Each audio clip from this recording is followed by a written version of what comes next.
The snow came down like broken glass that February morning in Copper Bend, Montana territory. Main Street stood near empty. Just a few stubborn souls hurrying between the storefronts with their collars turned up against the wind. The Red Lantern Saloon's doors burst open, spilling yellow light and the stench of whiskey into the gray dawn. Seamus Quinn stumbled out first, his mining boots slipping on the icy planks. Behind him, he dragged a young woman by her wrist, his daughter Eliza. Though you'd hardly know it from how he handled her, she moved with practiced balance despite his roughness, her free hand clutching a thin shawl around her shoulders. Her dark hair hung loose and tangled, and a fresh bruise bloomed purple along her left ear. "Free to anyone who'll take her," Seamus bellowed, his voice cracking from drink and cold. "She's deaf as a post and twice as useless." The few people on the street slowed their steps. "Mrs." Hart peered out from her general store window. Two cowboys lounging under the hotel awning straightened up, suddenly interested in the spectacle. Eliza kept her eyes down, but her jaw was set tight. When her father yanked her forward again, she stumbled but didn't cry out, her lips pressed together in a thin line. 20 years I've fed this burden." Seamus continued, weaving toward the center of the street. "Can't hear, won't talk proper. What good's a woman who can't even hear her husband's orders?" Sheriff Luther Haynes emerged from his office, coffee cup steaming in his hand. He watched but didn't move to intervene. The law in Copper Bend was flexible about family matters, especially when they involved Seamus Quinn's mean drunk temper. "Someone must want a housemaid," Seamus slurred. "She can cook some, clean some, just can't hear nothing. Take her." A few men chuckled. One spat tobacco juice into the snow. Nobody stepped forward. That's when the stranger appeared. He came through the curtain of snow like something carved from the storm itself, tall as a barn door and broad through the shoulders. His cavalry coat hung loose and torn, revealing buckskin underneath. Long black hair framed a face marked by sun, wind, and what looked like old bullet scars along his jaw. Apache, by the look of him, though he wore white man's boots. The crowd drew back, even drunk. Seamus had enough sense to stop shouting. The Apache man walked straight to them, his steps silent despite his size. When he stopped, he was close enough that Eliza could smell wood smoke and pine pitch on his clothes. He leaned down slightly, and in a voice soft as distant thunder, he whispered near her bruised ear, "I know you can hear." Eliza's head snapped up. Her eyes green as bottle glass met his for just a moment before she looked away again. The man straightened and faced Seamus. From inside his coat, he produced 2 gold half-eagles, letting them catch what little light filtered through the storm. Then he drew out something else, a knife with intricate carvings along the handle. "Payment," he said, his English careful but clear, "for the dishonor you bring to your blood." Seamus's eyes fixed on the gold. "She's yours then, you'll take her." But the Apache man wasn't looking at him anymore. His hands moved in purposeful gestures, sign language, though different from the Eastern Church signs some folks knew. His message was for Eliza, "Go or stay, your choice." She understood. Her breath came out in a small white cloud as she signed back with trembling fingers. "Go!" "Wait just a minute," Sheriff Haynes finally spoke up. "This ain't exactly legal." "Man offers his daughter freely," the Apache said, not taking his eyes off Eliza. "I offer payment. Where is the crime?" "She might be simple-minded," someone called out. "Can't just—" Eliza's hand shot out and caught the Apache man's sleeve. The gesture was answer enough. Seamus snatched the gold coins, nearly dropping them in his eagerness.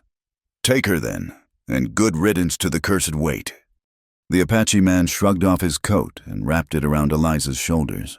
It smelled of leather and cedar, and it was still warm from his body. She pulled it close, her fingers white against the dark wool. "My horse waits by the smith shop," he told her, still in that low voice meant for her ears. "You ride, I walk." As they moved away, Seamus shouted after them, Don't bring her back when you learn what a burden she is. She's your problem now. Savage. The word hung ugly in the cold air. The Apache man paused, his shoulders tensing. But Eliza touched his arm again just barely, and he continued walking. Behind them, the crowd began to disperse. Mrs. Hart shook her head and retreated into her store. The cowboys went back to their lazy lounging, though their laughter sounded forced now. Sheriff Haynes stood in the street a while longer, coffee growing cold in his cup, watching the odd pair disappear into the swirling snow. At the smith shop, a paint horse waited, patient as stone. The Apache man helped Eliza mount, his hands careful and impersonal at her waist. She settled into the saddle like she'd been born to it. "My name is Nantan," he said, taking the horse's lead. "Stone elk, in your tongue." She nodded, pulling his coat tighter. Her fingers moved again. "Eliza." "I know," he said. "I've seen you before. At the trading post. You read lips. You hear some sounds, the loud ones, close ones." Her eyes widened. Nobody had ever noticed. She'd spent years perfecting the illusion of complete deafness, safer to be thought wholly broken than partially capable. "Why?" she signed. Nantan began leading the horse down the street, away from the saloon, away from the father who'd just sold her for 2 gold coins. "My sister," he said quietly. "Artillery took her hearing in the wars. She taught me to see beyond sound." The snow fell heavier now, muffling the world in white silence.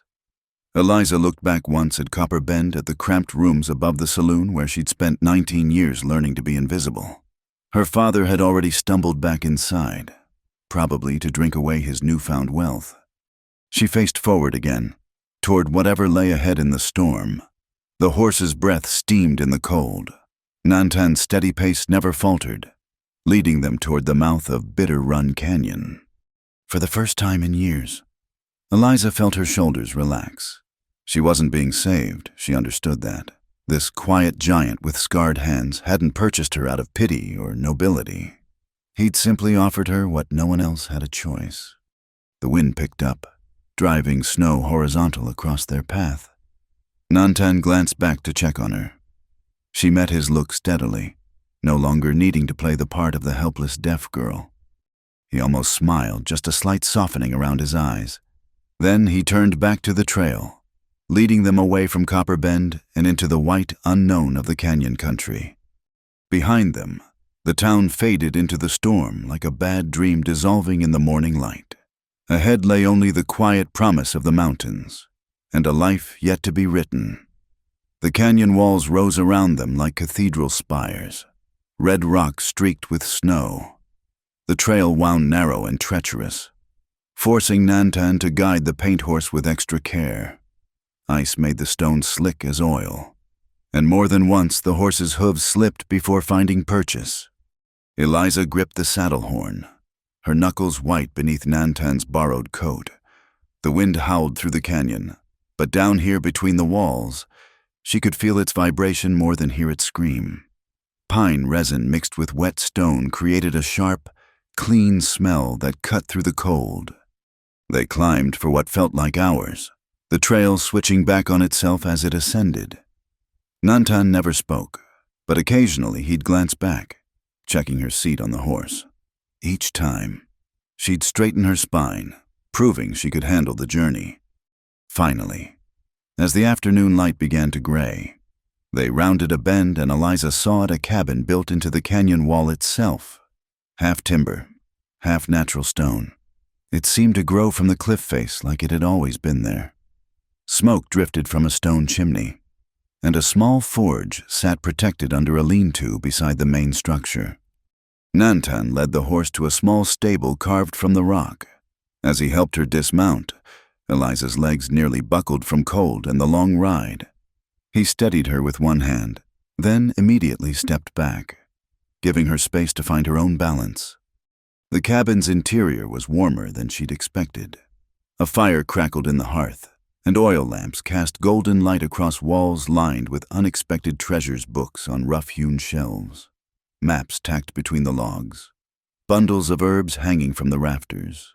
A cavalry saddle sat in one corner, its brass fittings worn smooth. Everything was clean, ordered, without a whiskey bottle in sight. Nantan moved to a black iron stove and set a kettle to heat. His movements were economical, practiced, while the water warmed. He opened a trunk near the back wall and withdrew folded fabric. "These were my sisters," he said, setting the clothes on the table. A wool dress, practical but well made.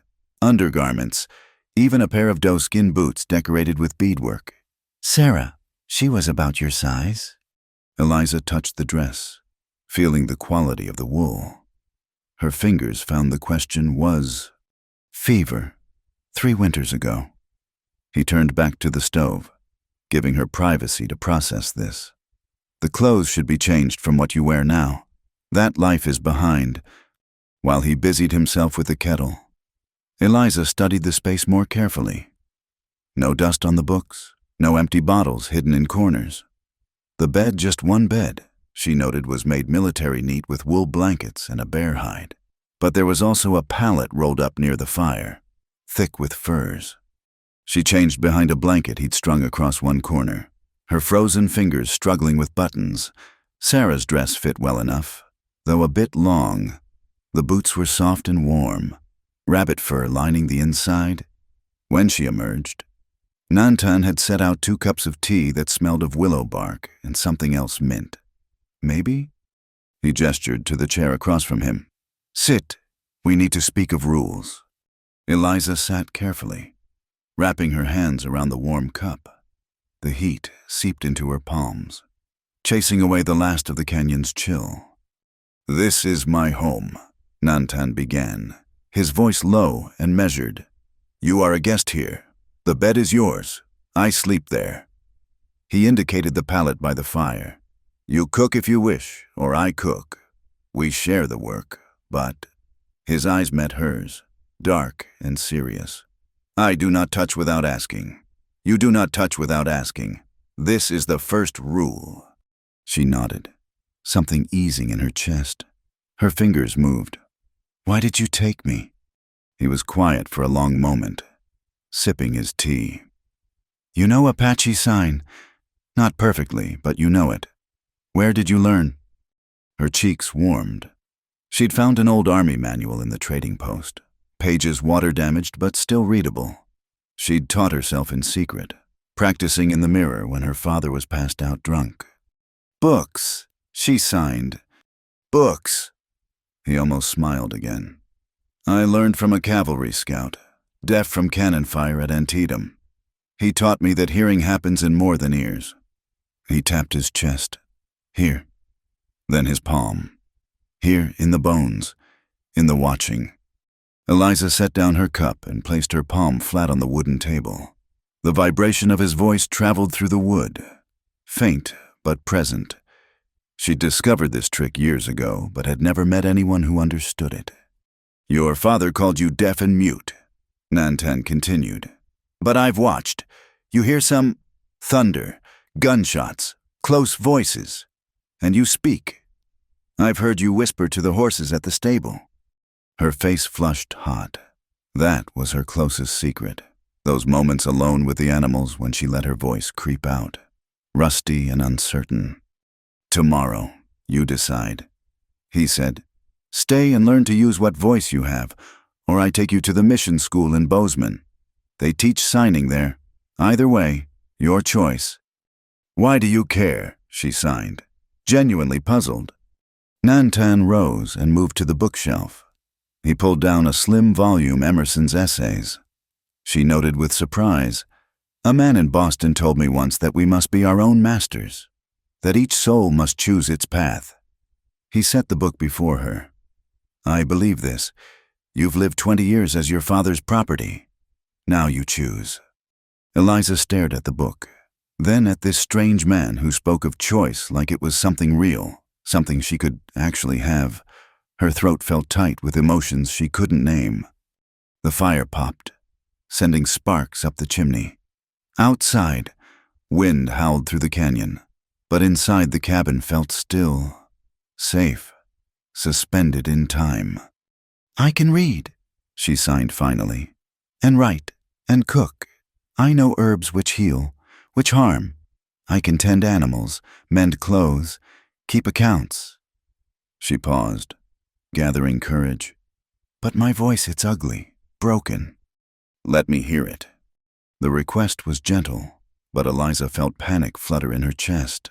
She'd been hit for speaking, locked in closets for making noise, the words tangled in her throat like fishhooks. Nantan waited, patient as the stone walls around them. Finally, in a voice rough with disuse and fear, she whispered, "My name is Eliza." The words came out cracked, too loud in some parts, too soft in others. She braced for laughter, for disgust. Instead, Nantan nodded once. "Good. Tomorrow we work on breath. Tonight you rest." He showed her where things were kept: flour, salt, dried beans, smoked meat. Clean water came from a spring just outside, protected from freezing by clever stonework. The privy was built into a natural cleft in the rock, private and clean. As darkness fell properly, Eliza found herself standing by the single window, looking out at the storm. Nantan had laid out the pallet by the fire and was checking the door's heavy bar. "No one comes here without invitation," he said, perhaps sensing her unease. "The trail is hard to find, harder to climb, and I have reputation enough to keep the curious away." She turned from the window, studying him in the firelight. The scars on his jaw looked silver in this light. His hands, she noticed, bore old burns across the knuckles, forge marks, maybe, or something worse from his military days. "What kind of reputation?" she signed. "The kind that makes men think twice." He didn't elaborate, but she'd heard whispers in town. Stone Elk, they called him, the Apache who'd scouted for the army, then disappeared into the mountains. Some said he'd killed a white officer who'd broken treaty. Others said he hoarded gold in these canyons. All agreed he was dangerous. But as Eliza watched him bank the fire and blow out all but one lamp, she saw only careful movements, respectful distance, and a loneliness that matched her own. She climbed into the bed, Sarah's bed, she supposed, and pulled the blankets up to her chin. They smelled of cedar and sage. Through the cabin's timber walls, she could feel the mountain's heartbeat, slow and steady as ancient breathing. "Thank you," she whispered into the darkness, not sure if he could hear. From his pallet by the fire came the soft response, "Sleep now. Tomorrow, you begin becoming who you choose to be." Eliza closed her eyes, her hand resting on the wool dress that had belonged to a dead Apache woman who'd once been loved enough to have her clothes saved and cared for. Outside, the storm raged on. But inside the canyon wall cabin, she felt something she hadn't experienced in 19 years of life, the possibility of safety, of choice, of a tomorrow not ruled by fear. For the first time since she could remember, she slept without nightmares. Winter held the canyon in its grip for 2 more months, and in that time, Eliza learned the rhythms of a life she'd never imagined possible. Each morning began with Nantan building up the fire while she prepared coffee, real coffee, not the chicory substitute she'd known. They worked in comfortable silence, their movements becoming a practiced dance around each other in the small space. The first week, he taught her breathing. They'd sit cross-legged on the floor, and he'd place her hand on his chest to feel the rhythm. "From here," he'd say, indicating his belly. "Not the throat. The throat is fear. The belly is strength." She'd practice while grinding corn or mending harness leather, feeling the breath move through her body like water through stone. Slowly, her voice began to change, still rough, still uncertain, but clearer. "The snow," she said one morning, the words coming out almost normal. Nantan looked up from the trap he was repairing. "Better. Now say it with intention. Mean it." "The snow is deep today," she managed, each word deliberate. He nodded approval and went back to his work, but she caught the pleased glint in his eye. The cabin revealed its secrets gradually. behind the books. She found journals, Nantan's neat script recording weather patterns, animal movements, herb locations, but also other things, sketches of plants with medicinal notes, correspondence with educated men back east about indigenous languages, careful observations of stars and their movements. "You're a scholar," she signed one evening, gesturing at the journals. "A man can be many things," he replied. "The uniform they put on me said soldier. The color of my skin says savage to them. But here," he tapped his temple, "here I choose what I am." Their sign language evolved into something unique, part Plains Indian trade sign, part military signals, part their own invention. When her voice tired, or when words felt too heavy, they could conduct entire conversations in gesture. She taught him the Eastern signs she'd learned from her stolen book. He taught her the subtle communications of his people, how to indicate distance with eyebrow movements, emotion with the tilt of a wrist. The work never stopped. Mornings meant checking trap lines, a task that required snowshoes and careful attention to the weather. Eliza learned to read the sky like a book. The way clouds gathered meant snow within hours. How wind patterns predicted when the passes would be clear. She'd press her palm to trees, feeling for the vibrations that meant avalanche danger up canyon. Afternoons brought indoor work. Nantan taught her to work leather, her fingers learning the rhythm of awl and sinew. She taught him to use her steel nib pen for writing, laughing silently when his large fingers struggled with the delicate tool. They smoked meat, prepared herbal medicines, maintained weapons and tools with meticulous care. But it was the evenings she treasured most. After supper, Nantan would read aloud, sometimes Emerson, sometimes newspaper articles months old, sometimes letters from former army friends who still wrote despite his discharge. Eliza would place her hand on the table or against the wall, feeling his voice through the wood while watching his lips. Gradually, she began to hear in a way that had nothing to do with her ears. One night, a month into her stay, she woke to find him thrashing on his pallet, caught in dreams. Sweat beaded his forehead despite the cold, and he muttered words in Apache she didn't understand. Without thinking, she slipped from bed and knelt beside him, not touching but humming a low, wordless tune her mother had hummed before the fever took her. Nantan's eyes snapped open, wild for a moment before focusing on her face. She kept humming, the vibration deliberate and soothing. Slowly, his breathing calmed. "The reservation," he said finally.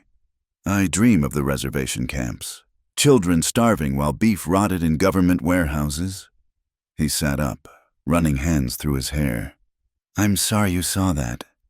"We all have ghosts," she signed, then carefully spoke aloud. "Mine scream different things." They sat by the dying fire, neither speaking of returning to their beds. Finally, Eliza rose and made tea, the ritual of it soothing. When she handed him the cup, their fingers brushed the first touch since he'd helped her from the horse that first day.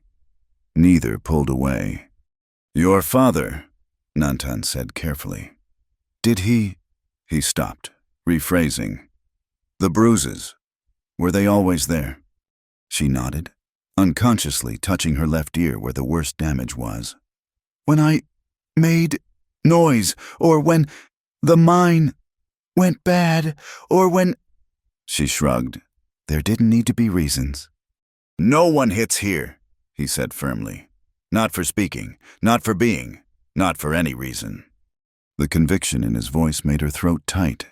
She signed what she couldn't yet say, "I know." February became March. The snow began to soften, though true melt was still weeks away. Eliza discovered she could feel spring coming in the changed vibrations of the earth, the different quality of water running beneath ice. Her hearing, she realized, had always been more than her ears. She'd just never been allowed to explore it. One afternoon, as she worked on a pair of moccasins, her stitching now almost as neat as his Nantan, set a mirror before her. Not polished metal, but real glass, traded from somewhere. "Speak," he said. "Watch your mouth. See how the words form." It was harder than listening to him. watching her own face move. Seeing the imperfect shape of sounds she couldn't fully hear, it made her want to stop, to retreat into safe silence. But Nantan waited with endless patience, correcting gently, encouraging constantly. "My name is Eliza Stone Elk," she said suddenly, the last name coming unbidden. He went very still. "That's not your name." "Not yet," she managed, her face burning. "But maybe choosing." For a long moment, he studied her. Then he signed, "A name is a powerful choice. Be certain." She thought of her father's name Quinn, meaning descendant of wisdom. What bitter irony, and how it had never felt like hers. Stone Elk felt solid, grounded. Something that belonged to this canyon and these silences that weren't really silent at all. "I'm certain," she said aloud. That night, he pulled out a different book, leather-bound, older than the others. "My grandmother's stories," he explained, written down before they could be lost. He began to read, his voice taking on different rhythms, and Eliza understood she was being given something precious, not just stories, but trust. The next morning brought visitors a rarity that had them both on edge. 3 Apache men, leading pack horses through the snow. Nantan went out to meet them while Eliza watched from the window, ready to hide if needed. But Nantan signed to her, "Come meet." The men studied her with curious eyes, but spoke to Nantan in rapid Apache. She caught perhaps 1 word in 10, but their tone seemed more amused than hostile. Finally, the eldest turned to her and signed in the trade language, "You learn." "Yes," she signed back. "Learn much." He grinned, gold tooth flashing. "Good. This one?" He gestured at Nantan. "Need someone smarter nearby." They stayed for coffee, trading news from the winter camps. When they left, one pressed a small bundle into her hand's beadwork, bright and beautiful, a gift of acceptance. That evening, as she admired the beadwork by lamplight, Nantan said quietly, "They approve. Not many would." He paused. "Not many whites. Not many Apache either." "Does it matter?" she asked aloud, her voice stronger now from weeks of practice. "To the world, yes, to us." He met her eyes. "That's our choice to make." March drew to a close with a late blizzard that trapped them inside for 3 days. They spent it working side by side, he sharpening tools, she preserving the last of the winter herbs. Their communication had evolved beyond words or signs. A glance could convey volumes. A shift in breathing could signal mood. They moved around each other like dancers who'd rehearsed for years. On the 3rd night, as wind howled around the cabin, Eliza found herself speaking more than she had in her entire life. Stories poured out her mother's death, the years of silence, the small rebellions that had earned bruises, the books she'd stolen to teach herself about a wider world. Nantan listened, occasionally asking questions, but mostly just bearing witness.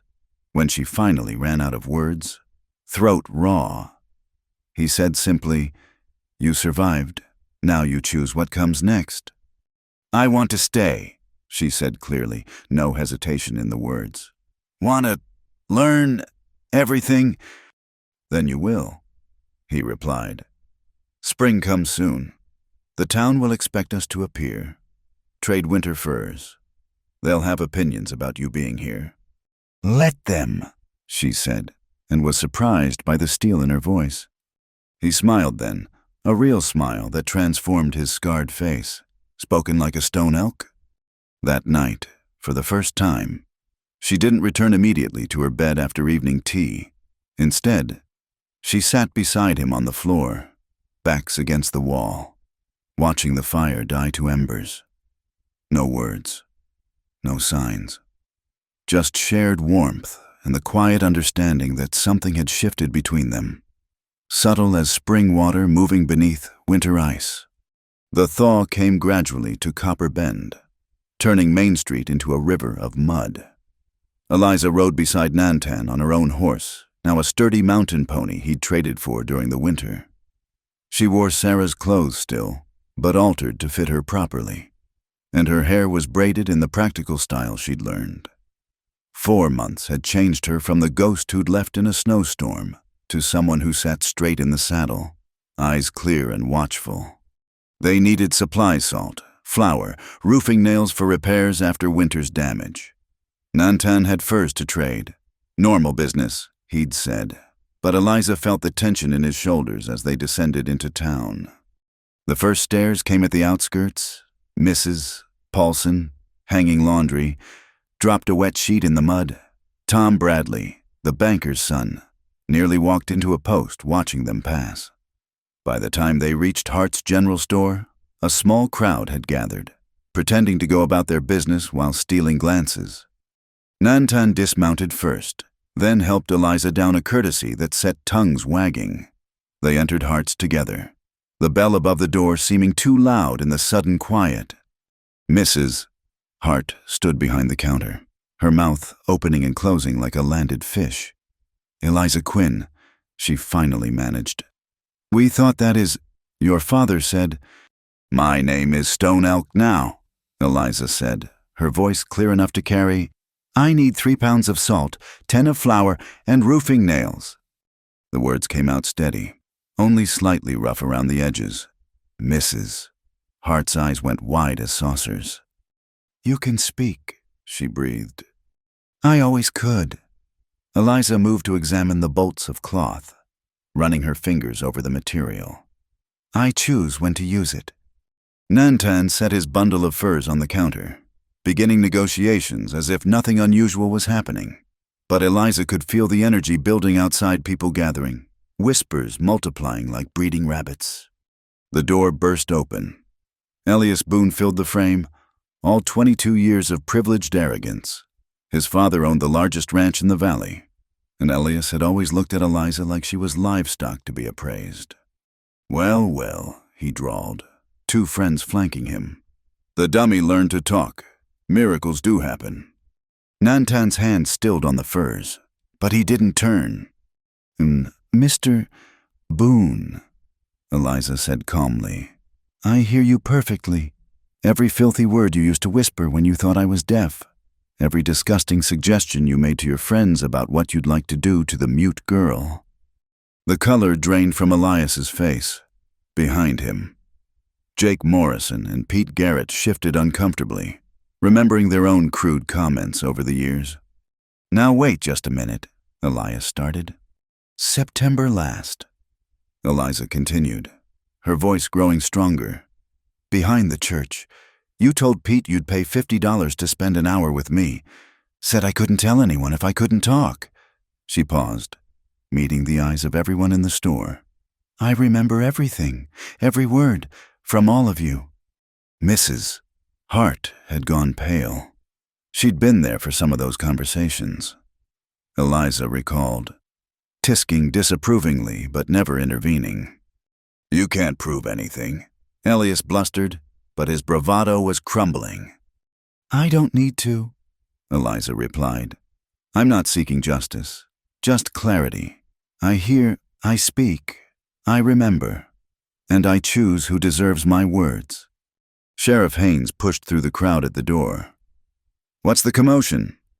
"This woman's making accusations," Elias said quickly. "Slander.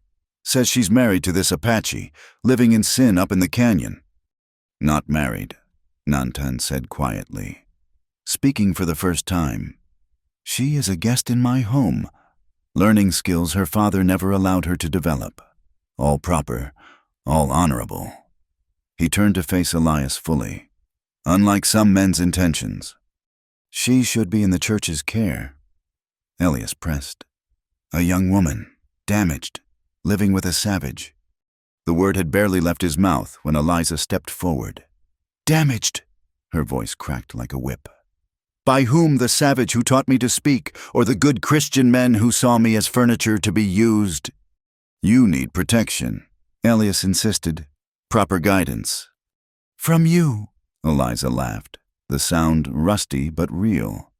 "The same man who cornered me in the stable last Christmas, who put his hands—" She stopped, noting his friends' shocked faces. "Yes, I fought you off. Yes, I remember. And yes, I can tell everyone exactly what happened. Sheriff Haynes cleared his throat. Seems to me the lady can make her own choices. She's of age, sound of mind. Sound of mind. Elias was desperate now. She lived as a mute for 20 years. By choice, Eliza said. Because speaking in this town meant being heard by men like you. Silence was my shield. Now I have better protection. She moved to stand beside Nantan, not touching but clearly aligned. The gesture wasn't lost on anyone. This ain't over, Elias muttered. My father will hear about this. The town council will hear that I'm a productive member of society. Eliza finished. I can read, write, cipher, and keep accounts better than half the men in this town. I speak 3 languages: English, Spanish from the traders, and sign language. I know medicinal herbs that could help Mrs. Thompson's arthritis and young Billy's chest cough. I have skills to offer, if the town can see past its prejudices. Doc Brennan, who'd been listening from near the door, spoke up. That true about the herbs my supplies from Denver are getting harder to obtain. True, Nantan confirmed. She's learned much over the winter. Her eye for plants is sharp. I'd be interested in trading knowledge, the doctor said thoughtfully. If you're willing. Eliza nodded, feeling a small crack in the wall of hostility. But Elias wasn't finished. You're making a mistake, aligning with her kind.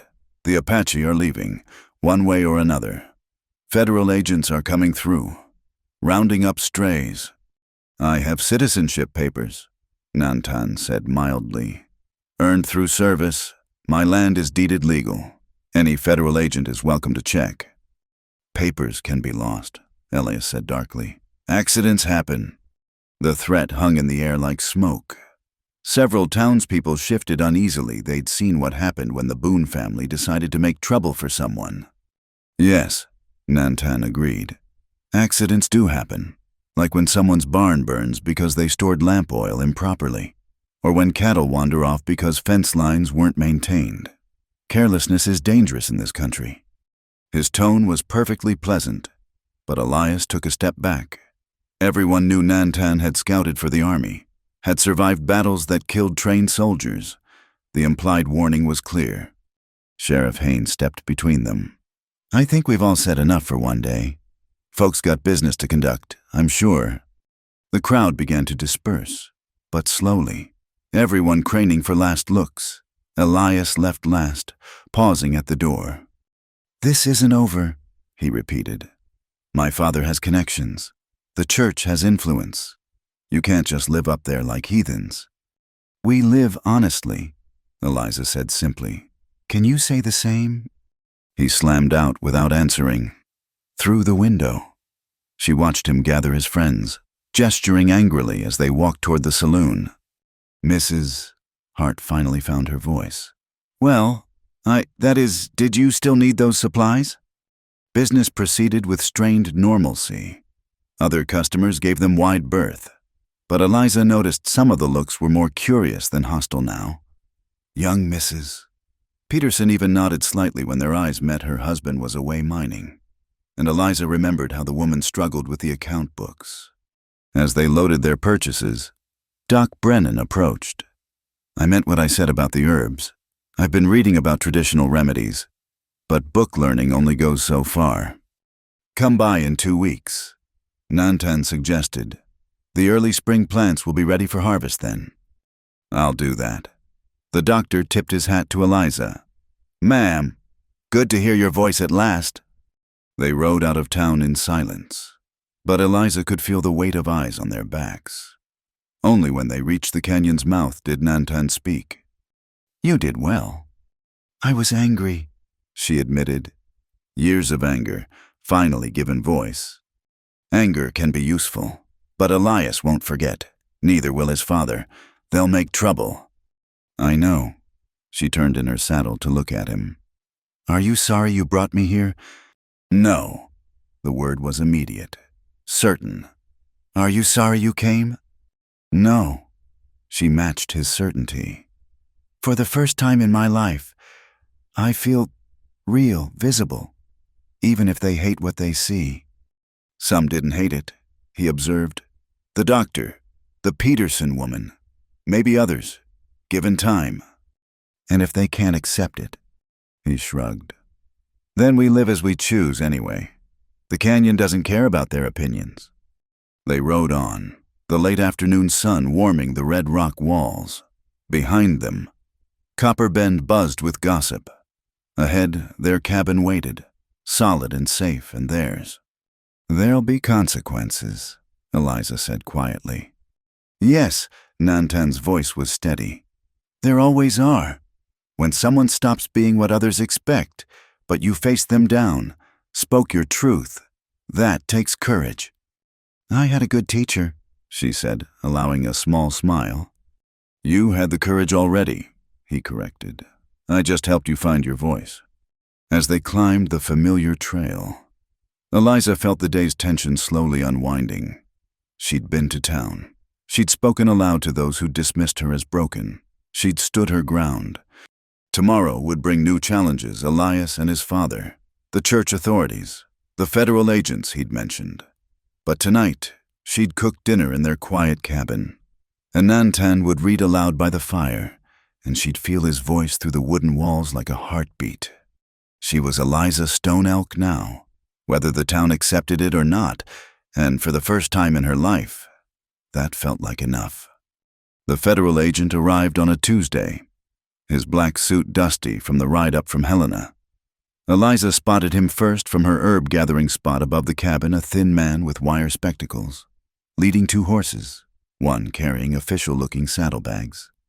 She whistled low, the signal she and Nantan had developed. He emerged from the forge, wiping his hands on leather, watching the visitors approach with careful eyes. Mr. Stone Elk. The agent's voice carried that particular Eastern education that meant trouble. I'm James Crawford, Bureau of Indian Affairs. I need to speak with you about your situation. Nantan set down his hammer slowly. Coffee. Crawford dismounted, eyeing the cabin with interest. His gaze lingered on Eliza as she descended the path, basket in hand. Miss Quinn, I presume. Mrs. Stone Elk, she corrected, her voice steady. Ah. Crawford pulled out a leather notebook. That's part of what we need to discuss. Inside, Crawford accepted coffee but remained stiff, formal. He spread papers on their table documents with official seals, typed forms, maps with boundary lines. There's been a complaint, he began. Several, actually, about an Apache man living outside designated areas, possibly holding a white woman against her will. I live by choice, Eliza said firmly. So you say. Crawford adjusted his spectacles. But given your condition, there are questions about your capacity to make such choices. My condition, Eliza's voice sharpened. Your father registered you as deaf and mute with the county.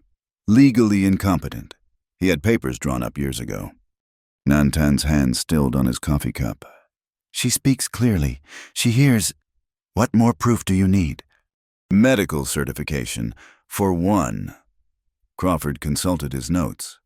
A proper examination by a qualified physician. Documentation of mental competency. And there's the matter of your own status, Mr. Stone Elk. He produced another document.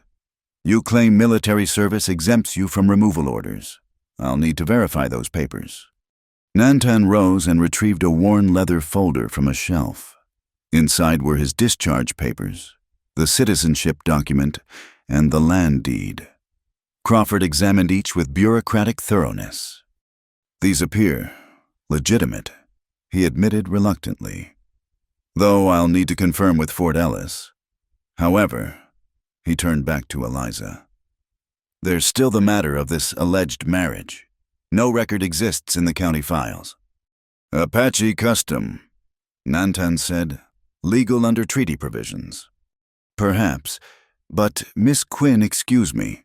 Your claimed wife is not Apache. Such unions require specific documentation.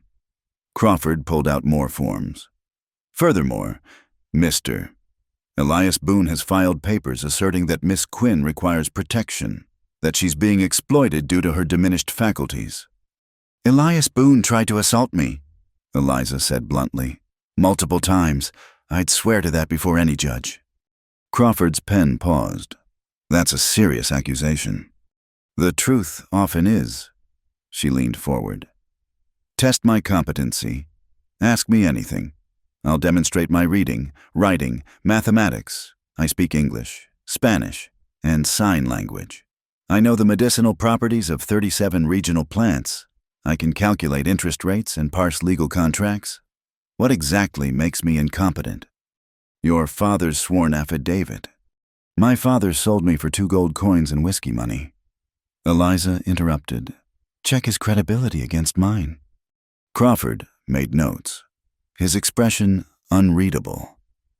Nevertheless, procedures must be followed. You'll need to appear before the circuit judge when he arrives next month. Both of you. There will be a formal hearing on your mental capacity, the validity of your marriage, and Mr. Stone Elk's continued residency on this land. He gathered his papers. Until then, I'm required to inform you that any attempt to leave the territory will be considered flight from justice. You're not under arrest, but you are under observation. By whom? Nantan asked quietly. The federal government has resources. Crawford said vaguely. I'd advise compliance, full cooperation. It will go better for you. After he left, trailing dust and threats, Eliza sank into a chair. Can they do this? Take you away? Lock me up as incompetent? Nantan's jaw was tight. They've done worse with less cause. He moved to the window, watching Crawford's departure. But we're not without options. That night, they planned. Nantan had connections still former scouts, officers who'd respected him, even a lawyer in Helena who owed him a debt. Letters needed writing, witnesses gathering. Doc Brennan will testify, Eliza said, making lists. About my competency, my knowledge of herbs, Mrs. Peterson, too, I've been helping with her accounts. My army commander retired to Bozeman. He'll write a character statement. Nantan paused. But we need more. Proof of your capacity that even Crawford can't dismiss. An idea formed. The newspaper? Eliza said slowly. The Copper Bend Gazette. What if I wrote something for them proved publicly that I can think, reason, communicate? Risky. It might antagonize them more. Or it might swing public opinion. She stood, pacing. They see me as broken, voiceless. Let me show them otherwise. 3 days later, editor Samuel Hart misses. Hart's nephew climbed the canyon trail. He'd been curious enough to accept Eliza's invitation, though wariness marked his features. You want to write for the Gazette? He seemed bemused. About what? The medicinal plants of this region. Eliza said, their uses, preparation, dangers, knowledge that could help the town. She showed him her notes pages of careful observations, sketches, recipes. Samuel's eyebrows rose as he read. This is thorough, scientific, even you compiled all this with guidance from Apache healers and my own observations. She met his eyes. I can provide a column monthly, practical information, signed with my name. Your name might be the problem. Samuel admitted, given current tensions, then that's exactly why it's needed. Nantan interjected, let the town see her capability. Judge the work, not prejudice. Samuel considered. He was young, ambitious, tired of printing only cattle prices and church socials. One article. We'll see how it's received. The first column appeared 2 weeks before the hearing. Mountain Medicine Spring Tonics for Common Ailments by Mrs. Eliza Stone Elk. Clear instructions for willow bark tea, plantain poultices, pine needle preparations for winter cough. The response split the town. Some dismissed it as savage nonsense, but Mrs. Thompson tried the willow bark for her arthritis and found relief. Young Billy Morrison's mother used the pine preparation and his cough eased. Word spread quietly, the remedies worked. Doc Brennan wrote a supporting letter to the editor, confirming the medical validity of the preparations. More importantly, he noted the clear, educated writing style that showed obvious mental competency. But Elias Boone wasn't idle. He gathered supporters, spreading rumors that Nantan had bewitched Eliza, that the marriage was unholy, that federal intervention was needed to save Christian morality. A week before the hearing, Nantan's Apache friends brought disturbing news. Crawford had been asking questions in their camps, looking for evidence of hostile activities. Federal troops were moving closer, ostensibly for spring exercises. They're building a case, Joseph Two Rivers warned. Not just against you, against all of us who won't go to the agencies. That night, unable to sleep, Eliza found Nantan sitting by the cold forge, turning his sister's wedding ring in his fingers, a silver band with turquoise stones. "Sarah would have liked you," he said quietly. "She was fierce too. Wouldn't be silenced." Eliza sat beside him, the night air cool on her skin. "Tell me about her." "Bright, stubborn. She learned English faster than anyone, then used it to argue treaty rights with the agents." His smile was sad.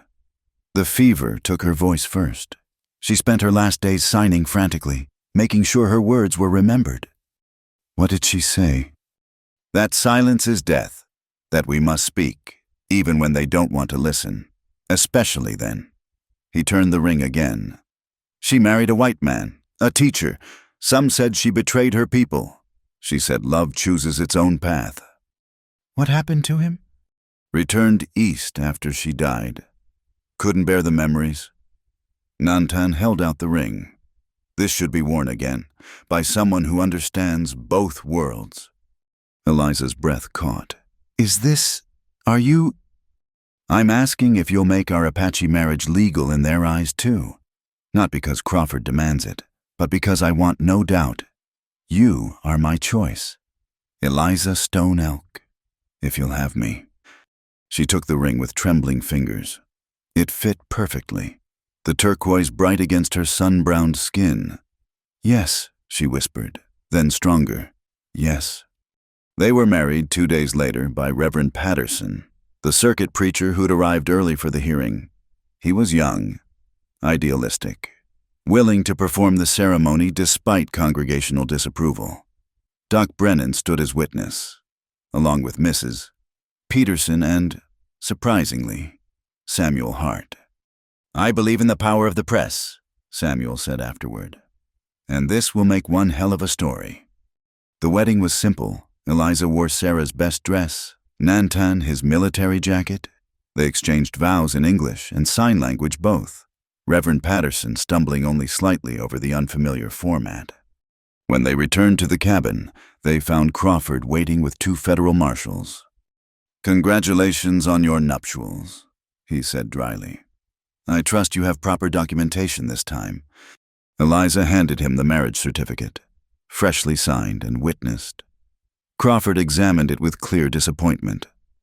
"This changes certain aspects of the case," he admitted. "But the hearing will proceed. Questions remain about coercion, about Mr. Stone Elk's influence over a woman previously deemed incompetent." "Then we'll answer them," Eliza said calmly. "All of them, in court, publicly." Crawford's smile was thin. "I look forward to it. The judge arrives Thursday. I suggest you prepare well. The federal government takes the protection of vulnerable citizens very seriously." After they left, Eliza sank against Nantan's chest, feeling his heartbeat through her palm. "They won't stop, will they? Even with the marriage, the newspaper, the testimony, they'll keep coming." "No," he agreed quietly. "They won't stop, but neither will we." He pressed his lips to her hair. "My fierce wife, we'll face them together." Outside, storm clouds gathered over the mountains. The hearing loomed like the coming weather dark. Inevitable, but not yet determined. Everything they'd built, everything they'd chosen, would be tested in that courtroom. But tonight, Eliza wore Sarah's ring and Nantan's name by choice. Tonight, she had a voice and the will to use it. Tomorrow's battle would come regardless. She turned in his arms, signing the words before speaking them aloud. Together, then, come what may. The riders came at midnight, their torches visible from the cabin like fallen stars moving up the canyon. Eliza woke to Nantan's hand on her shoulder, his touch urgent but gentle. How many, she signed in the darkness. 12, maybe 15. He was already dressed, checking the rifle. Take the path behind the spring. Joseph Two Rivers knows to expect you. No. She pulled on her boots, hands steady despite the fear. We knew this might come. I won't run. Through the window, the torches drew closer. She could make out Elias Boone at the front, his father beside him, and others ranch hands, town men who'd drunk enough courage to ride for justice. They want to burn us out before the hearing, Nantan said quietly. No witnesses, no testimony. Eliza moved to the door. Then let's give them something they don't expect. She stepped onto the porch before he could stop her, still in her nightdress with a shawl thrown over. Her hair hung loose, and in the flickering torchlight, she looked like something from their worst fears, a white woman, gone native, choosing the savage over civilization. Turn back, she called, her voice carrying clear in the night air. You're trespassing on deeded land. The riders pulled up short, not expecting confrontation. Elias recovered first. We've come to rescue you, to save you from this heathen's corruption. I need no rescue. She raised her hands and began signing as she spoke, the gestures strange and fluid in the firelight. But you might turn back before you commit crimes you can't undo.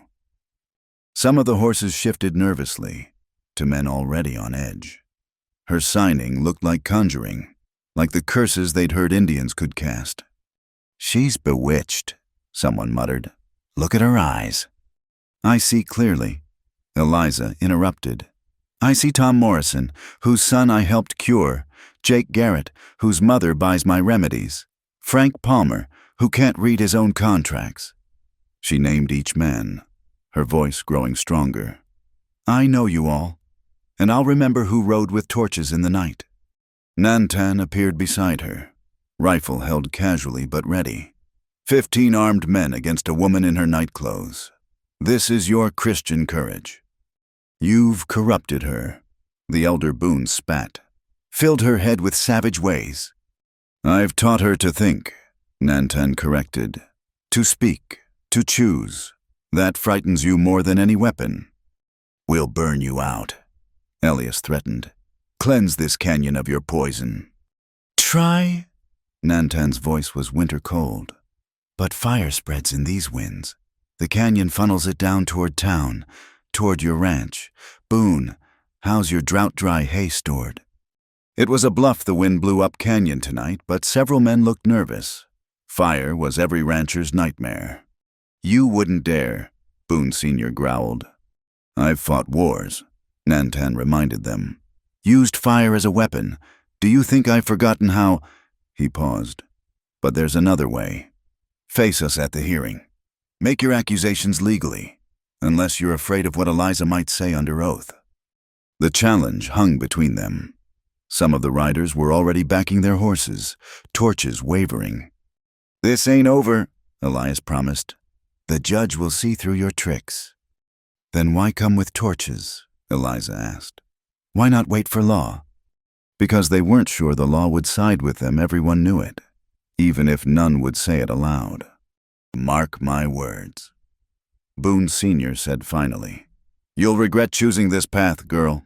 Both of you will. They turned their horses, most following, though a few lingered as if hoping for violence yet. But Tom Morrison caught Jake Garrett's arm, whispering urgently, slowly, reluctantly. The mob dissolved into the darkness. Eliza sagged against the doorframe as the last torch disappeared. Nantan caught her, guiding her inside. That was dangerous, he said softly. Everything's dangerous now. She was shaking, adrenaline fading. But they saw me choose. Publicly. Again. He built up the fire, wrapped a blanket around her shoulders. They'll try something else. Men like Boone don't accept defeat. I know. She stared into the flames. But others saw too. Morrison, Garrett. They came for show but left doubting. That's something. They spent the remaining hours until dawn preparing. Important papers went into an oilcloth bundle. Eliza packed her medicinal supplies, her notebooks, Sarah's jewelry, not fleeing but ready. At first light, unexpected visitors arrived. Mrs. Peterson with her teenage daughter Clara, both carrying baskets. We heard about last night. Mrs. Peterson said, not quite meeting their eyes. The whole town's talking. Some saying you hexed them, others saying you showed more courage than any woman should have. Which do you say? Eliza asked carefully. Clara spoke up, surprising everyone. I say you spoke truth. My brother was ready to ride with them until Pa reminded him how you helped with his cough. She pulled out a wrapped bundle. Ma and I made bread. Thought you might be too troubled to cook. It was a small gesture, but significant. Taking food to someone marked them as neighbor, not enemy. Also, Mrs. Peterson added quietly, my husband returns next week. He studied law before trying mining. He's no judge, but he knows procedures. If you need help preparing. Eliza's throat tightened. Thank you. Yes, we'd welcome his advice. After they left, Nantan observed, the tide shifts, slowly, but it moves. More visitors came throughout the day. Doc Brennan brought medical texts supporting Eliza's herbal knowledge. Samuel Hart arrived with copies of letters to the editors, some condemning Eliza's writings, but others praising their usefulness. Public opinion matters to judges, he said, especially circuit judges standing for reappointment. But the most surprising visitor came at dusk, Reverend Patterson, looking haggard. I've had threats, he admitted. For performing your marriage, the church elders demand I recant, say I was deceived about Eliza's competency. Will you? Nantan asked bluntly. The young minister straightened. No, I looked into her eyes as she spoke her vows. I saw clarity, choice, love. That's not deception, that's truth. He paused. But I need your help. Shelter. They've locked me out of the parsonage. They made room for him, this idealistic preacher who'd chosen conscience over comfort. That night, by lamplight, he helped them prepare Eliza's statement for court, clear, reasoned, impossible to dismiss as incompetent rambling. But preparation was interrupted near midnight. Joseph Two Rivers arrived with his son, both wounded. Soldiers? Joseph gasped as Eliza tended his shoulder. Not aimed at you, not yet, but they're sweeping the camps, looking for renegades. Your hearing has them nervous about all of us who live outside their lines. Nantan's face darkened. They create a crisis to justify their actions. Some of the young men want to fight. Joseph winced as Eliza cleaned his wound. I told them to wait, see what your white law does first. But if they take you... The implications hung heavy. Nantan's arrest wouldn't just affect him and Eliza, it could spark violence throughout the territory. We go to the hearing. Nantan decided, we use their law against them. Show that it can work for us too. And if it doesn't, Joseph's son asked, then we face that when it comes. Nantan met Eliza's eyes. Together. The next morning brought rain and Crawford's return. He surveyed their preparations with satisfaction. Planning to flee after all. Planning for contingencies, Eliza corrected, as any competent person would. He noted Reverend Patterson's presence with interest, harboring a fugitive from church justice, offering hospitality to a man of conscience. Patterson said firmly, as Scripture commands. Crawford smiled thinly. We'll see what the judge makes of all this. The hearing is tomorrow. Don't be late. After he left, they made final preparations. Eliza practiced her statement until her voice was hoarse. Nantan cleaned his military uniform, medals polished to brightness. Patterson prayed quietly in the corner, seeking guidance for the trial ahead. That last night, as rain drummed on the roof, Eliza lay awake in Nantan's arms. "Whatever happens tomorrow," she whispered, "these months have been worth everything." "They're not ending," he said firmly. "This is a battle, not the war. But if we lose, then we find another way. Always another way." He kissed her forehead. "You found your voice in silence. We'll find our path through whatever comes." Outside, the rain intensified, washing down the canyon walls. By morning, it would swell the streams, making travel difficult, but it would also clean the air, settle the dust, make everything sharp and clear for the confrontation ahead. Eliza pressed her palm against Nantan's chest, feeling his heartbeat, steady and strong. Tomorrow, she'd stand before judges and accusers and speak her truth. Tomorrow, everything they'd built would be tested. But tonight, in their cabin carved from canyon stone, they were simply themselves, two people who'd chosen each other despite every obstacle their world could create. The rain continued, washing away the ash from abandoned torches, carrying the debris of hate down toward the valley below. And in the darkness, Eliza found herself signing the words she'd speak tomorrow, practicing the gestures that had become her second language, preparing to show the world that different kinds of voices deserve to be heard. The church hall had been transformed into a makeshift courtroom, packed beyond capacity despite the morning drizzle. Judge Samuel Thornton, a gray-bearded man from Helena, sat behind the communion table, looking distinctly uncomfortable with the theatrical atmosphere. Federal marshals flanked the doors.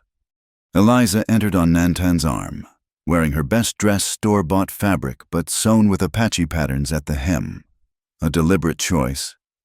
Behind them came their witnesses Doc Brennan, Mrs. Peterson, Reverend Patterson, and surprisingly, 3 Apache elders including Joseph Two Rivers, his arm still in a sling.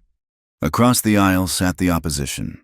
Crawford, with his stack of documents, the Boones, father and son, in their Sunday suits, several town council members, and in the back, a woman Eliza didn't recognize, elderly, expensively dressed, watching her with sharp blue eyes. "This hearing will determine several matters," Judge Thornton began. "The mental competency of Eliza Quinn, Eliza Stone Elk, the validity of her marriage, and questions regarding Mr. Stone Elk's continued residence on federal lands." He glared at the packed room. "This is not a carnival. I'll have order or I'll clear the hall." Crawford rose first. "The federal government contends that Miss Quinn, I cannot recognize the marriage until its validity is established, is incompetent to make legal decisions. Her father swore affidavits to this effect, registered with the county." "Where is Mr. Quinn?" the judge asked. Sheriff Haynes stood. "Died 3 weeks ago, Your Honor. Fire at the Red Lantern. He was incapacitated by drink. Couldn't escape in time." Eliza felt nothing at the news. The man who'd sold her for gold coins had met his end surrounded by the whiskey he'd loved more than his daughter. "Convenient," Crawford muttered. Then louder, "Nevertheless, the documents stand.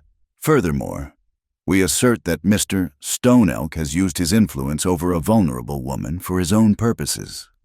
"What purposes?" Judge Thornton asked dryly. "She brought no wealth, no connections. What did he gain?" Crawford faltered slightly. "Well, companionship, labor, the services of a woman who couldn't refuse or complain." "I can speak for myself," Eliza said clearly, rising. "May I address the court?" The judge studied her. "Can you read this passage?" He handed her a Bible. Open to a random page. Eliza read the verses flawlessly, then translated them into Spanish, then signed them. "Would you like me to write them as well? Calculate their numerical values in Hebrew I studied extensively while maintaining my father's illusion of incompetence." "Why maintain such an illusion?" the judge asked. Because a silent woman is safer than a speaking one in a house with a violent drunk, Eliza replied steadily. Because men like Elias Boone saw deafness as opportunity, not affliction. My silence was armor, Your Honor, not incompetence. Lies, Elias burst out. She couldn't speak a word 6 months ago. I chose not to speak. There's a profound difference. She turned to face him fully. Just as you chose to corner me in dark places, thinking I couldn't cry for help. Would you like me to describe each incident? I remember them all. Elias went pale. His father grabbed his arm, hissing for silence. Doc Brennan testified next, confirming Eliza's medical knowledge, her clear reasoning, her aid in treating patients. He'd brought copies of her published articles, which the judge read with interest. This is sophisticated writing, Thornton noted.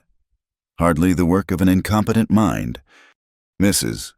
Peterson testified about the accounting help, adding pointedly that Eliza had caught errors that had cost them money, errors a previous bookkeeper had made. Clara, despite her mother's attempts to stop her, burst out with how Eliza had taught her basic signing so she could communicate with her deaf cousin in Denver. Then came the surprise. The elderly woman rose and approached the bench. Your Honor, I am Margaret Whitmore of Boston, Eliza's maternal grandmother. Eliza froze. She'd never met her mother's family, had assumed they were all dead. I received word of my granddaughter's situation through various channels. Margaret's gaze swept over Crawford with distaste. I came to offer her a proper home, away from this irregular situation. She has a home, Nantan said quietly. Margaret ignored him. I've brought documents proving my relationship and my financial ability to support Eliza properly. My late daughter would be horrified to see her child living in such circumstances. What circumstances? Judge Thornton asked. In sin, in squalor, with a savage. The words dropped like stones in water. We're legally married, Eliza said, finding her voice. By Reverend Patterson, witnessed and documented.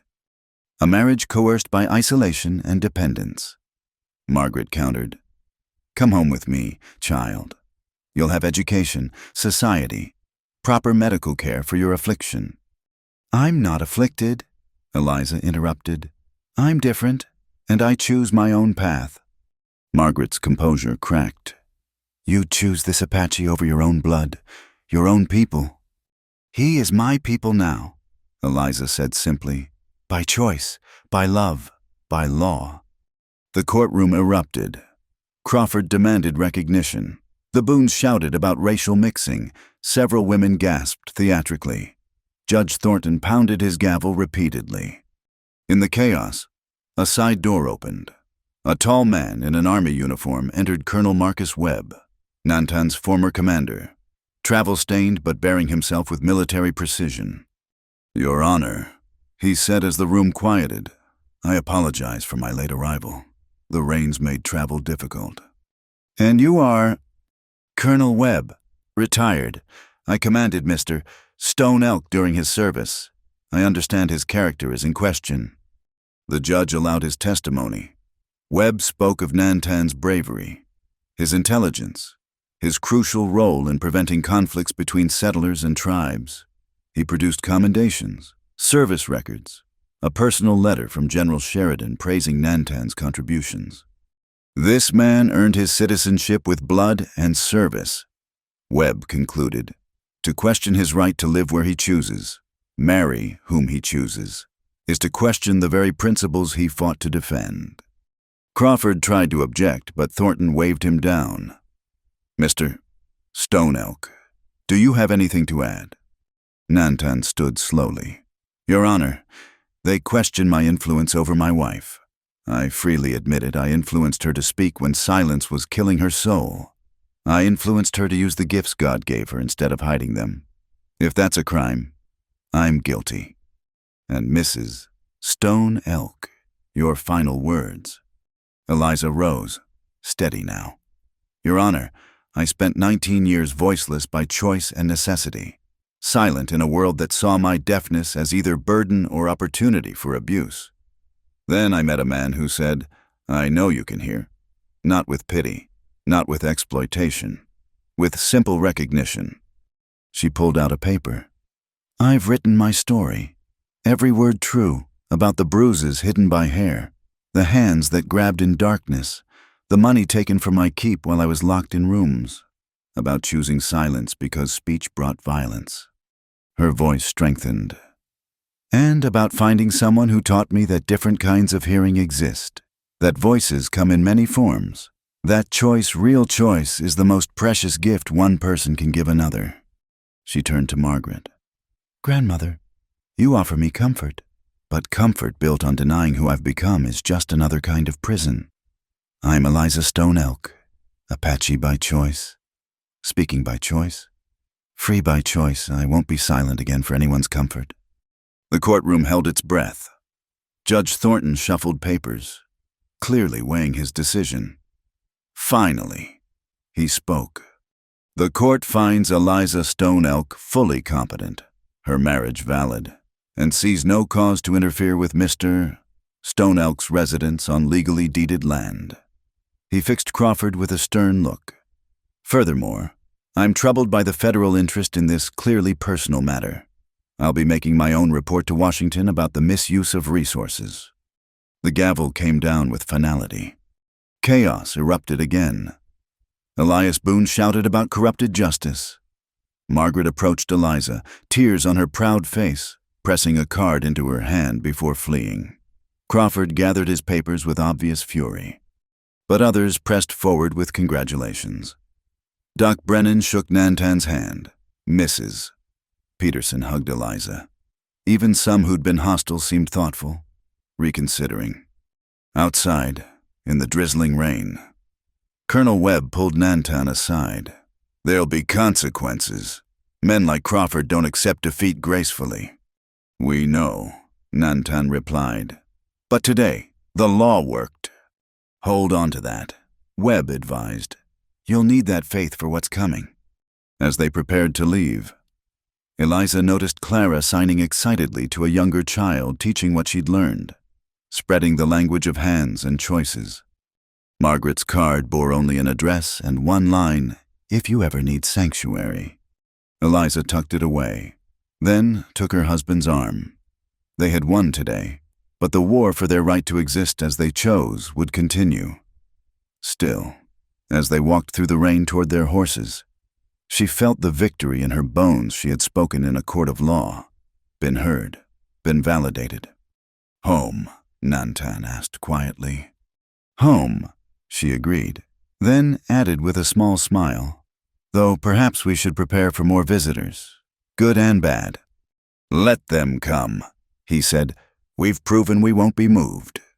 As they rode out of town, Eliza saw curtains twitch, faces appear in windows. The story would spread of the deaf-mute who could speak, the Apache who'd won in white man's court, the woman who chose her own path. Some would hate them more for it, but others might begin to question what else they'd assumed about who deserved voice, choice, and dignity. The rain was clearing as they reached the canyon, afternoon sun breaking through clouds.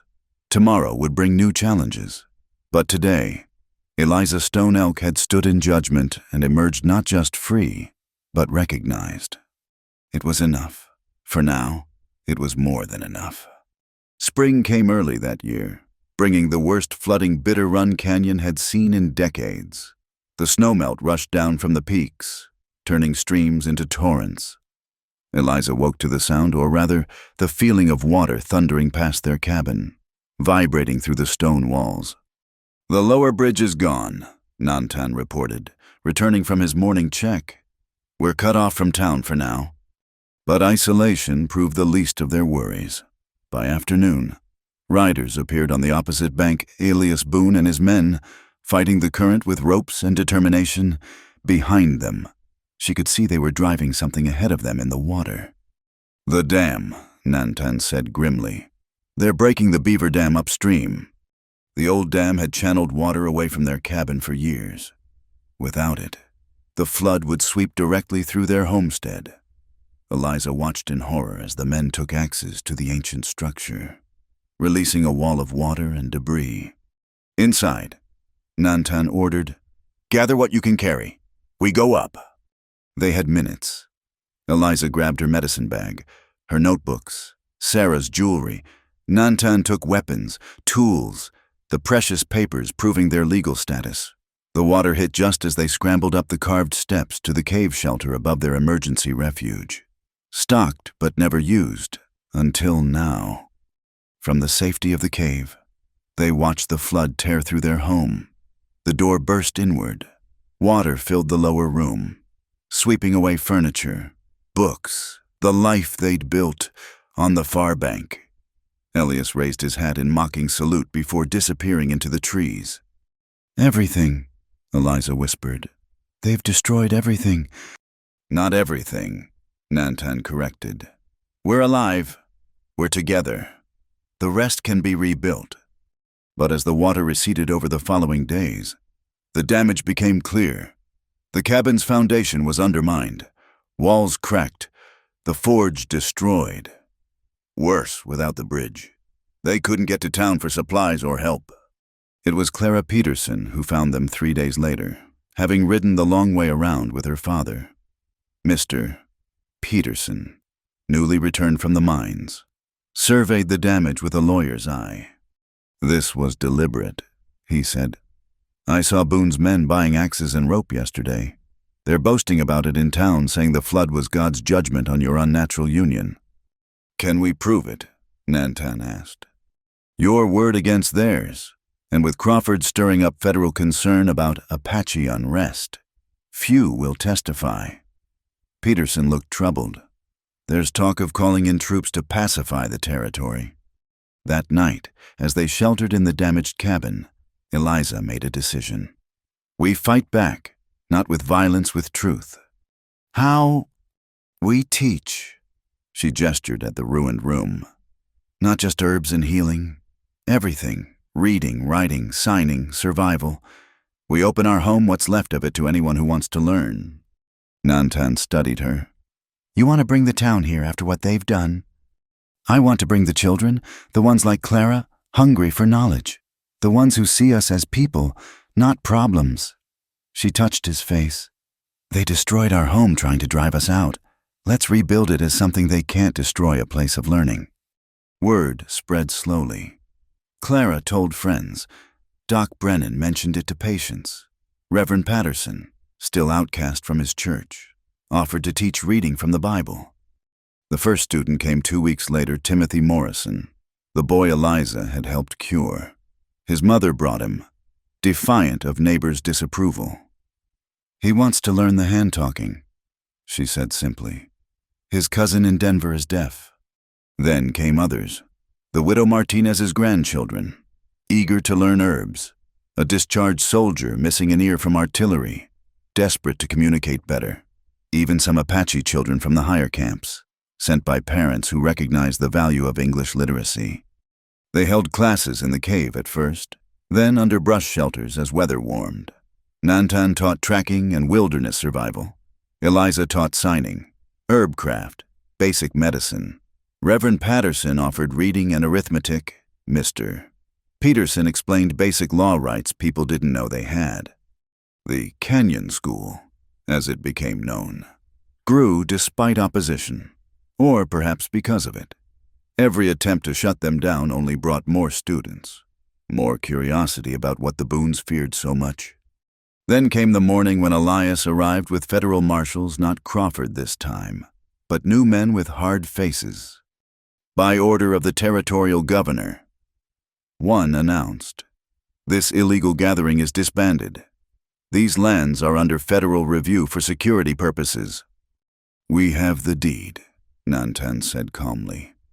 "Deeds can be revoked, especially when the owner consorts with hostiles."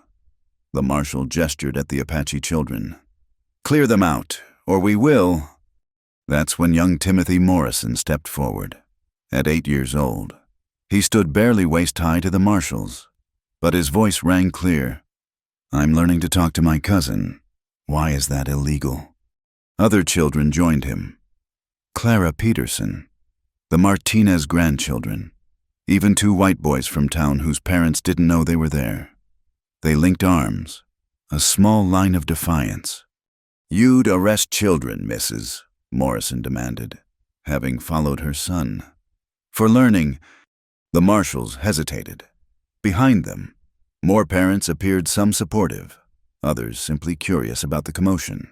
Among them, Eliza spotted Mrs. Hart from the general store, Sheriff Haynes, even Banker Bradley. "This is a school," Doc Brennan said loudly. "Nothing more. I've seen what they teach: medicine that works, languages that connect people, skills that help children thrive. What exactly threatens you about that?" The lead marshal looked uncomfortable. Arresting adults was one thing.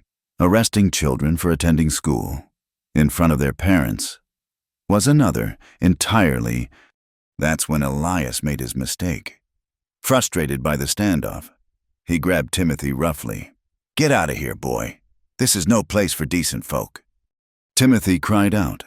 Without thinking, Eliza moved, her months of training with Nantan flowing into instinct. She didn't strike Elias, she simply stepped between him and the child, using his own momentum to make him stumble back. But Elias, off balance and angry, swung at her. The crack of impact echoed off the canyon walls. Eliza fell, blood streaming from her nose. For a moment, perfect silence held. Then Nantan moved. Not with violence, he simply knelt beside his wife, helping her sit up, his back to Elias in complete dismissal. The insult was worse than any blow. But it was what happened next that changed everything. Little Timothy began to sign, his movements careful but clear. Clara joined him, then the Apache children. Soon a dozen young hands moved in unison, speaking without words. "We stand with our teachers. We stand with peace. We stand with choice." The adults watched, transfixed. Mrs. Hart's eyes filled with tears. Her own sister had been deaf, institutionalized for lack of options. Sheriff Haynes remembered his son, killed in an Indian raid, and saw Apache and white children standing together. "Enough," he said quietly. "Elias Boone, you're under arrest for assault." "You can't," Elias sputtered. "I can and I will." Haynes looked at the federal marshals. "As for you, I see no illegal gathering. I see a school. If the governor has issue with education, let him come explain it himself." The marshals withdrew, taking the protesting Elias with them. The crowd remained, uncertain what came next. Eliza stood slowly, accepting a handkerchief from Doc Brennan. When she spoke, her voice was thick but clear. "School continues tomorrow. Anyone who wants to learn is welcome." That night, unexpected help arrived. Families from town brought lumber, nails, supplies. Working together through the night and following days, they rebuilt not just the cabin, but something larger. A proper schoolroom with windows facing east, a kitchen for communal meals, a library for the books that began arriving from mysterious donors. Eliza was teaching her morning sign class when Margaret Whitmore's carriage arrived. Her grandmother stepped out, elegant as ever but somehow softer. "I've been receiving reports," she said without preamble, "about my granddaughter who teaches deaf children to speak with their hands, who writes medical columns read across the territory, who stood between a child and violence." She paused. "Your mother would be proud." From her carriage, she produced crates, books from Boston, slates for writing, and she pulled out a strange trumpet-shaped device, the latest hearing amplification tube. Not for you to hide behind, but perhaps for your students who might benefit. The gift was more than supplies, it was acceptance. As spring turned to summer, the Canyon School thrived. Students came from 3 counties away. Apache families camped nearby during teaching seasons. Even some who'd ridden with torches now sent their children to learn. Elias Boone served 30 days for assault. His family's influence diminished by public opinion. Crawford was recalled to Washington to explain his wasteful vendetta. The Federal Review found no cause to revoke Nantan's land rights, especially after Colonel Webb's report reached sympathetic ears. On the last evening of the summer session, Eliza stood in their new classroom, watching students practice signing in the golden light. Timothy Morrison was teaching the Lord's Prayer and signed to Reverend Patterson. Clara Peterson transcribed Apache plant names into English. Two formerly hostile families shared a meal at the common table. Nantan joined her at the window. "You did this," he said quietly. "Turned our broken home into something unbreakable." "We did this," she corrected, then placed his hand on her still flat belly. "And we'll need more room soon. This one will have many teachers." His eyes widened with understanding, then joy. Around them, the canyon school hummed with the sound of learning voices and signs, languages mixing, barriers falling one lesson at a time. That night, as students and families headed home, Eliza heard something new in the canyon's echo. Not silence or storm, but community messy, complicated, real. The same rocks that had hidden her away now amplified voices of change. She thought of the frightened girl sold for gold coins, choosing silence as her only shield. That girl could never have imagined this a place where different kinds of speaking were celebrated, where Apache and settler children learned side by side, where a woman's voice could shape the future. "Listen," she signed to Nantan as the evening settled around them. "Do you hear it?" He placed his palm against the wall, feeling the vibrations of distant conversations. Children practicing signs, the living rhythm of their uncommon school. "I hear," he signed back. "I hear hope." In the weeks that followed, a letter arrived from the Territorial Education Board, an official recognition of the Canyon School, and an invitation for Eliza to address their annual conference about teaching methods for deaf students. She stood at the podium months later, her voice clear and strong, signing as she spoke to a room of educators. "Silence is not emptiness. Difference is not deficiency. Every child has a voice. We need only learn to listen with more than our ears." The applause was thunderous, but Eliza felt it more than heard it, vibrations of acceptance rising through the floorboards, traveling up her bones, settling in her heart where a new life grew. Back home, the Canyon School waited, their cabin transformed into something neither she nor Nantan could have imagined that snowy day when he whispered, "I know you can hear." Now the whole territory was learning to listen. Thank you for listening to this story. I'd love to know where in the world you're enjoying this tale. Please share in the comments below. Don't forget to subscribe to From Wild West channel and let us know what touched your heart in Eliza and Nantan's journey. Your thoughts and experiences make our storytelling community richer.